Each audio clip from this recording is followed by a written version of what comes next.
Andehanako ty tongotra na tsisy fiara ro zazy asa sanakona aparary ando Naze misy anao ny tanjoko navalaka le ranjoko dia ataoko zony anale galaro Nansarandala za hiakatrao ambony nefa nazatra nao ale hitosa peflo Niare efa bokona le fo sy mba valaka le lo satria ty aminao loatra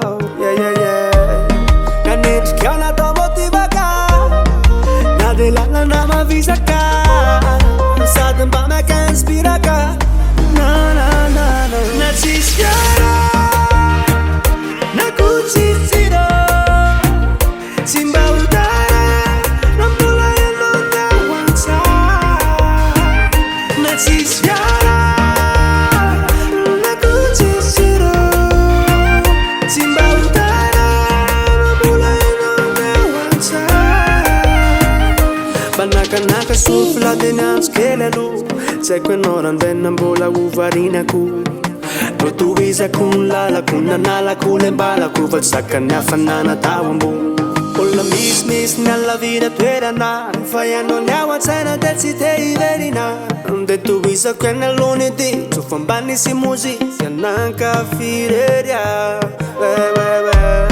Kanendrika ao natao Motivaka Na de lalana mavisaka Sady mba maka-inspiraka Na tsisy fiara Na kutsitsiro Tsy mba ho tara Na mbola ianao ny ao an-tsay Na tsisy fiara Na kutsitsiro Tsy mba ho tara Na mbola ianao ny